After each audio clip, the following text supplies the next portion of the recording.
তুমি ইস্ট বেঙ্গল না মোহনবাগান? আমি পাক্কা ইস্ট বেঙ্গল। আর আমি পাক্কা মোহনবাগান। সে কি? আর ইলিশ না চিংড়ি তুমি? আমি ইলিশ। আমি কিন্তু চিংড়ি। আরে এসব খাওয়া দাওয়ার বিষয়ে এবার চিংড়ি ইলিশ ইস্ট বেঙ্গল মোহনবাগান এসব কিছু কিন্তু থাকে না, কি বলো? একদম। আর এই চিংড়ি ইলিশের লড়াই মানে ঘটি বাঙালির লড়াই কোথায় এসে মিলে যাবে বলো তো? হিমুর হেসেলে। নমস্কার, দ্য ওয়ালের ঘরে বাইরেতে আপনাদের সকলকে স্বাগত। আজকে ফাইন ডাইনের একটা নতুন এপিসোড নিয়ে আমি আর সমাধি চলে এসেছি পাটুলির হিমুর হেসেলে। তাই তো সমাধি? একদম। একেই দুপুর দুটো ফুটো বোধহয় বাজতে গেল, পেটে ছুঁচো ডন মারছে। বেশি কথা বলবো না, সব কিছু আপনাদের দেখাবো। চলো খাওয়া দাওয়ায় আমরা ঢুকে পড়ি।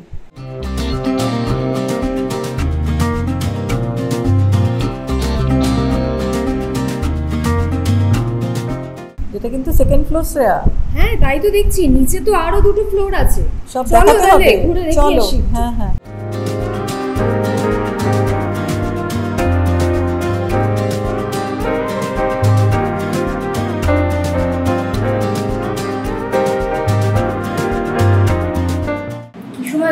তো খাবার দেখে তো মানে আজকে দুপুরের খাওয়া দাওয়াটা কিন্তু জমে যাবে। এখন আমরা হিমুর হেসেলে এসে বসে পড়েছি খাওয়া দাওয়া করতে। প্রচুর খাবার দেখতেই পাচ্ছেন সামনে। নামগুলো এতটাই আমার মাথা গুলিয়ে যাওয়া, সেটা আমরা মানে নিজেরা মনে রাখতে পারছি না। সেই জন্য এক একটা করে নাম আমরা জানবো এবং খেয়ে টেস্ট করে করে বলবো কেমন হয়েছে।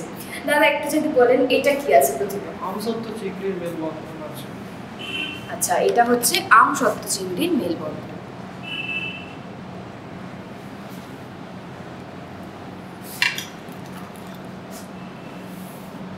বাহ বাহ বাহ,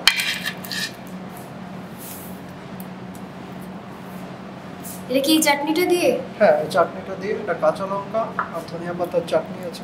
কাঁচা লঙ্কা আর ধনে পাতার চাটনি দিয়ে আমসত্ত্ব মুরগির মেলবন্ধন। চিংড়ি। ও চিংড়ি, সব তো চিংড়ির মেলবন্ধন। তাহলে একটু চাটনিটা নিই নাকি? নাও।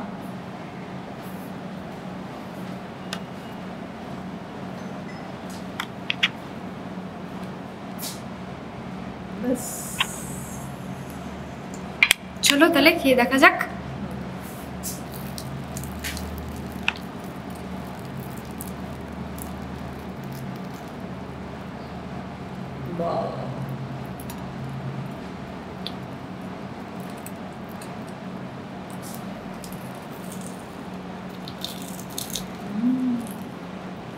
দারুণ।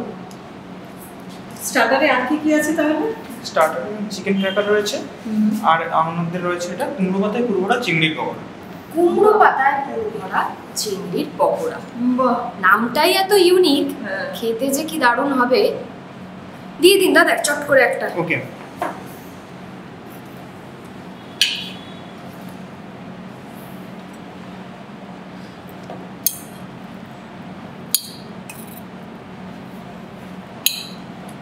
আর ওটা কি দাদা?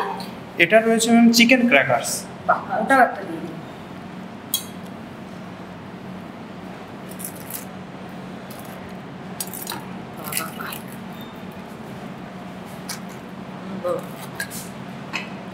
তাহলে খাওয়া যাক নাকি সমাধি? হ্যাঁ।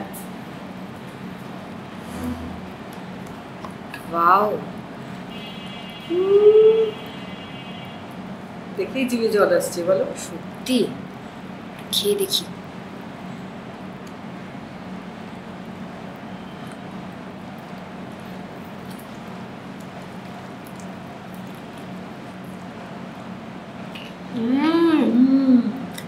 ফাটকা ফাটকি।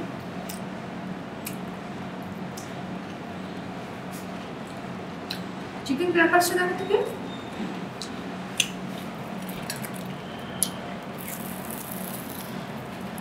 মুচমুচে, ওই জন্য নাম ক্র্যাকার, বুঝেছো? দেখো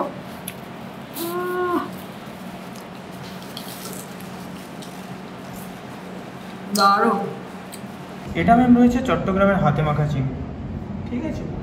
এটা রয়েছে সিলেবাটা মুরগি। এটা রয়েছে মামাঘাটের বিখ্যাত ইলিশ লেজা ভর্তা। এটা গোয়ানন্দা চিকেন স্টিমার কারি রয়েছে। এটা রয়েছে মাটন তিহারি, ঢাকাই মাটন তিহারি যেটা। আচ্ছা, এটার মধ্যে রয়েছে মাটন কালাভুনা। এটা রয়েছে ফরিদপুর ডিস্ট্রিক্টের হাতে মাখা ইলিশ। এটা রয়েছে আমকাসুন্দি ভেটকি। এটা হচ্ছে ঢাকাই মোরগ পোলাও। হিমুর হেসেলে পেট পুজো শেষ। এবার পেয়ে গেছি হিমুর হোসেলের কর্ণধার হিমুকে। তোমার নামটা বলো। আমার নাম হলো সুতপা বড়ুয়া, আচ্ছা। ডাক নাম হিমু, আচ্ছা। তাই জন্য হিমুর হেসেল। আচ্ছা, তো এইরকম হঠাৎ করে কি এরকম একটা মানে রেস্তোরাঁ করার কথা মনে হলো? না, হঠাৎ করে মনে হওয়াটা নয়, মানে তবে রেস্তোরাঁ খোলাটা একদম কাকতালীয়ভাবে হয়ে গেছে। আচ্ছা। আমি ভালো রান্না করতাম, রান্নাটা আমার প্যাশন। আচ্ছা। তো আমাদের একজন খুব পরিচিত বিখ্যাত সাংবাদিক দাদা আছেন, উনি আমার রান্না খেয়ে বলেছিলেন যে তুই এরকম কিছু একটা কর। তো আমি বললাম ভালো রান্না করলেই ভালো ব্যবসা করা যায় না। হ্যাঁ। তো সেটার থ্রুতে আমি চেষ্টা শুরু করলাম। করার পরে আমি প্রথমে ক্লাউড কিচেন করেছি। আচ্ছা। ক্লাউড কিচেনটা 1 বছর 6 মাস চালাই। তাতে আমার মনে হলো যে আমি শুধু ক্লাউড কিচেনটা করছি, কিন্তু আমার যে মোটোটা যে বাংলাদেশের খাবার এবং বাংলার হারানো খাবার, সেটা যে কলকাতার লোককে পৌঁছে দেবো, সেটা আমার ইচ্ছে ছিল। আর জন্মসূত্রে যেহেতু বাংলাদেশি, বড় হয়েছি বাংলাদেশে, তাই? হ্যাঁ। আচ্ছা। আমি তার জন্য আজকে হিমুর হেসেল। বাংলাদেশে আমার জন্ম, আমি এখানে পড়তে এসেছিলাম, পড়তে এসে প্রেম বিয়ে। আচ্ছা। আচ্ছা, তো সেই ক্ষেত্র থেকে তারপর খুব দীর্ঘ সময় লেগেছে আমার সিটিজেনশিপ পেতে। সেই সিটিজেনশিপ পাওয়ার পরে চাকরি করেছি। এই যে আমি দীর্ঘ সময় লেগেছে আমার সিটিজেনশিপ পেতে, ওই সময়টা রান্নাটা আমার কাছে আরো বেশি ভালোবাসার জায়গা হয়ে গেছিল। তো সেই এক্সপিরিয়েন্সটা, সেই যে আমার রেসিপি ক্রিয়েট করেছিলাম, ওগুলোও রেখেছিলাম। আর তাছাড়া আমার মনে হয়েছিল বিভিন্ন জায়গায় নেমন্তন্ন খেয়ে, আর কলকাতার রান্নাতে ভীষণ মিষ্টি, সেটা আমার ভালো লাগতো না। আমি তখন বলতাম যে মানে এই রান্না ওর খেয়ে ওরা বাবা করছে, আমাদের রান্না খেলে কি বলবে। তো সেটার থেকে আমি চেষ্টা করলাম যে আমার হিমুর হেসেলে কিছু করি। তো হিমুর হেসেলটা শুরু হলো বাংলাদেশি খাবার নিয়ে। হ্যাঁ, কিন্তু তোমার বাইরে লেখা আছে পূব পশ্চিম, হ্যাঁ, দুটোই আছে। তো তখন আমার ক্লাউড কিচেনটা। তো তারপরে আমি ভেবে দেখলাম যে আমি শুধু বাংলাদেশি খাবার করলে হবে না, আমাকে দুটো বাংলার খাবার নিয়ে পড়াশোনা করতে হবে। যেহেতু এই দেশীয় রান্না নিয়ে আমি কাজ করব, আমি তো রান্না জানি না, এই দেশীয় রান্নাগুলো, মিষ্টি রান্না বা এই যে শুক্তো জানতাম না, ধোকার রান্না জানতাম না, তো বাসন্তী পোলাও, মিষ্টি পোলাও হয় সেটা আমি জানি না, বিকজ আমরা কখনো মিষ্টি পোলাও খেয়ে বড় হইনি। তো সেটা আমি শুরু করলাম তখন শেখা। তখন আমার মনে হলো আমার ট্যাগলাইনটা অন্যরকম হওয়া উচিত, যেহেতু আমি 2 বাংলার রান্না নিয়ে কাজ করছি এবং 2 বাংলার আঞ্চলিক রান্নাগুলো নিয়ে, যেমন এখানকার মেদিনীপুর বলুন, বর্ধমান, বাঁকুড়া, পুরুলিয়া, এইসব অঞ্চলের রান্নাগুলোকেও তুলে আনবো, পাশাপাশি আমার বাংলাদেশের আঞ্চলিক রান্নাগুলো, সেই আঞ্চলিক রান্না তুলে দেখছিলাম তো ফরিদপুরের হাতে মাখা ইলিশ। হ্যাঁ, কেননা দেশ বিভাগে যারা যারা আমাদের এখানে যেসব জেলা থেকে বেশিরভাগ লোকেরা এসছেন, তারা কিন্তু নস্টালজিক হয়ে যায় তাদের রান্নাগুলো ফিরে পেলে। সো ঢাকার বিক্রমপুর, এদিকে ঢাকার ঢাকার তো মোরগ পোলাও আছে, হ্যাঁ, চট্টগ্রামের রান্না, আমি চট্টগ্রাম থেকে বিলং করি, তো শুটকি মাছটা আমার এখানে খুব ভালো পাওয়া যায়। আমরা আজকে আপনাকে শুটকি মাছ খাওয়াইনি, বাট শুটকি মাছ পাওয়া যায় এবং ওটা লোকের খুব পছন্দের। আচ্ছা, হ্যাঁ, হাতে মাখা চিংড়ি যেটা খেয়েছেন, ওটা আমার মায়ের রেসিপি। আমার মায়ের একটা, আমার মনে হলো আমার মায়ের কাছে কিছু শেখাটা, সেটার জন্য মার প্রতি আমার যে গ্র্যাটিটিউড, সেটা মায়ের একটা আইটেম এখানে রেখে করি। খুব ভালো খেতে ছিল। Thank you so much. আর আমি এখানে পড়ে দেখছিলাম যে চোর বাগানের চ্যাটার্জি বাড়ির মাংস, না মাংস না, নিরামিষ মালাইকারি। ও আচ্ছা, নিরামিষ মালাইকারি। হ্যাঁ, এটা আমি যেটা করেছিলাম, এটা আমরা পয়লা বৈশাখে, আমরা যেহেতু আমি পড়াশোনাটা করছি, আমি সত্যি কথা বলতে আমার রেস্টুরেন্টে এমনি একটা আইটেম আমি শুনলাম বা আমি জানলাম, আমি করে নিলাম, সেটা কিন্তু আমি করি না। আমি ওটাকে নিয়ে দীর্ঘ সময় ধরে পড়াশোনা করে, ট্রাই করে, নিজে রান্না করে আমি স্যাটিসফাইড হলে তবে আমার স্টাফদের শিখিয়ে তবে গিয়ে প্লেটিং হয়। তো সেই ক্ষেত্রে আমি পয়লা বৈশাখে আমরা করেছিলাম যে বনেদি বাড়ি বা মানে উত্তর কলকাতার কিছু রান্নাকে আমি তুলে আনতে চেয়েছিলাম।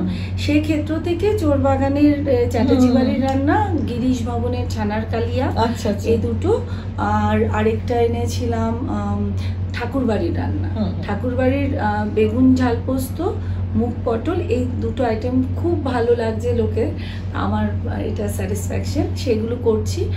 সেজন্য আমি চাইছি যে আরও কিছু বনেদি বাড়ির রান্না বা আরও কিছু জেলার রান্না, যেমন গরমকালে মাছের টকটা করেছিলাম, মাছের ডিমের টক, বিউলির ডালের বড়ার টক, এগুলো করেছিলাম। আচ্ছা, মেদিনীপুরকে প্রাধান্য দেওয়া হয়েছিল।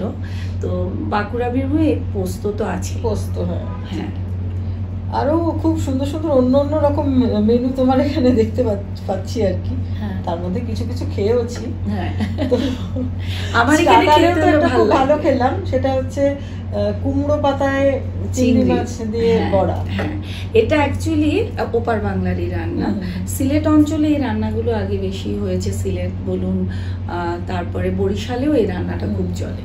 কিন্তু আমার মনে হলো আমি এটা করি, সেটা সিলেটের লোকেরা আবার ওই চাল কুমড়ো দিয়ে করে, তো সেটাও আছে আমার কাছে। আচ্ছা, চাল আচ্ছা। কুমড়ো দিয়েও আমরা একটা করি, নিরামিষও আছে আমিষও আছে। মানে চিংড়ি দিয়ে কুমড়ো পাতার ভেতরে চাল কুমড়ো ভরে? না, চাল কুমড়োর ভেতরে চিংড়ি আচ্ছা, স্টাফিং আচ্ছা, করে আচ্ছা। ওটাকে ভাজা হয় আচ্ছা, ব্যাটার দিয়ে, বাহ।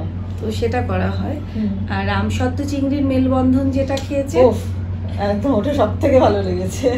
না ওটা আমার রেসিপি, ওটা আচ্ছা। আমার নিজস্ব রেসিপি। এখানে কিছু কিছু আইটেম যেগুলো আপনি পরে দেখবেন, হুম। এগুলো আমার রেসিপি। যেমন ডাবের শ্বাসে গন্ধরাজ চিংড়ি, হ্যাঁ, এটা আমার রেসিপি, আচ্ছা। এটা আমি নিজে করেছি। আম কাসুন্দি ভেটকি, হুম। ওটা আমার রেসিপি। তো এরকম অনেক আইটেম আছে, স্টার্টার্সেও অনেক কিছু আছে যেগুলো আমার রেসিপি বলতে আমি যেগুলো কাজ করছি সেগুলোকে প্লেটিং করছি। তো আমরা চেষ্টা করি মাস দু মাসে একটা করে নতুন আইটেম কিছু আনা। যেমন শীতকাল আসছে, এখন আবার শীতের কিছু শুরু হবে। এখানে কি পিঠে টিঠেও পাওয়া যাবে? হ্যাঁ, পিঠে 15ই ডিসেম্বর থেকে আমরা রেগুলার পাটিসাপটা আর বিউলির ডালের রসবড়াটা রাখি। বাহ। আর যেদিন পার্বণ আমাদের সংক্রান্তি, সেদিন আমাদের দুদিন ধরে আমাদের সমস্ত পিঠের উৎসব হয়। আচ্ছা, আচ্ছা, বাহ, জানা গেল। সেই সময় তাহলে আবার আসবেন, ভাল লাগবে। হ্যাঁ, হ্যাঁ। মানে বাঙালিত্বটাকে যতটা পারি টেনে টুনে নিজের অস্তিত্ব আমরা বজায় রাখা। আমরা কলকাতায় মানে পশ্চিমবঙ্গে যেহেতু কসমোপলিটন সিটি হয়ে গেছে এখন, তা আমাদের বাঙালি খাবারটাকে লোকের কাছে পৌঁছে দেওয়াটা আমার কাছে মুখ্য উদ্দেশ্য। আচ্ছা, আর হিমুর হেসেলকে আরো বড় করে তোলার প্ল্যান আছে নিশ্চয়ই? হ্যাঁ, আছে, চেষ্টা করছি আমরা। নর্থে করো? এটাই ইচ্ছে আছে, আমরা জায়গা খুঁজছি।